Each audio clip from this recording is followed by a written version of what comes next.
Even while some church structures remain in need of restoration, the mission of Jesus Christ has not stopped.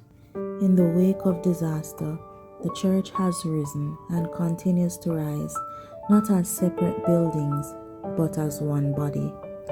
Across Western Jamaica, churches have come together to serve the hurting, feed the hungry, comfort the grieving, and bring hope where it was needed most.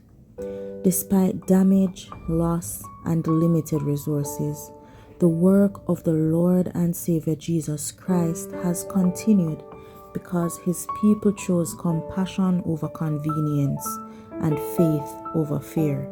It has been our privilege to stand alongside other churches in joint outreach and relief efforts made possible through unity, sacrifice, and love in action. These combined ministries have shown that the church is strongest when it works together, bearing one another's burdens and meeting the needs of the vulnerable. To reveal and to restore, Father, both physical and spiritual, in the name of Jesus. In the name of Jesus. Father, none shall exalt themselves, God, Father, above God, that which is your spirit. We pray, Father, in the name of Jesus, as we subdue everything that you have subject under our feet today, in the name of Jesus. And we declare, Father, righteousness, holiness, peace, joy in you right now, God. As we look forward to this day, we pray that you will withhold the rain. So we give you free force, authority, and power and dominion, because you are Lord of glory. So glorify yourself today, more than in us, in Jesus' name. Amen. Hallelujah. All right, those of us who are going to build, we are going to move now. After the prayer, the building team went to Miss Bertie's home to serve through building and repairs, while the other teams remained at church to distribute care packages and clothing and to provide counseling to the community.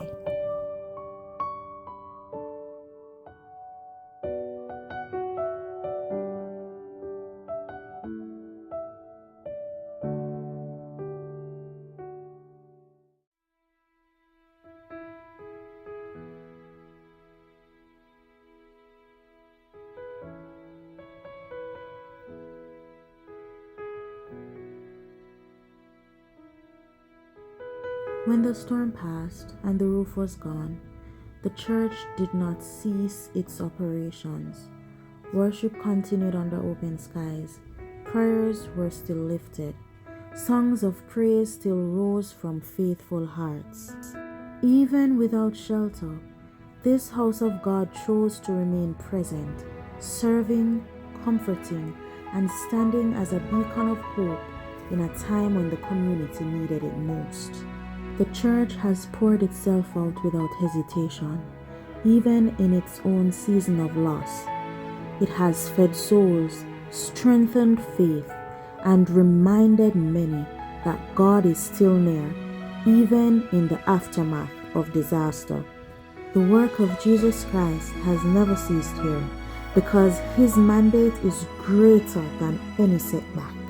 We know that we are God's fellow workers, called to labor together so that His light continues to shine. The Lord's work will continue, and we look forward to rebuilding His temple. We welcome your generosity, whether through resources, materials, money, or skills. Every contribution helps ensure that the church can keep serving and shining. Scripture reminds us, let us not grow weary in doing good, for in due season we shall reap if we do not give up. In this space, hearts are moved and hands come together. Together, as the body of Christ, we can continue to rebuild, restore, and serve, so that hope remains alive and the love of God is made visible in every community. Yet, as we look ahead, Rebuilding becomes not just a necessity, but an opportunity for the wider body of believers to take part in what God is doing. With God leading and His people responding, this house of worship will rise again, stronger than before, continuing its mission as a refuge, a light, and a testimony of faith in action.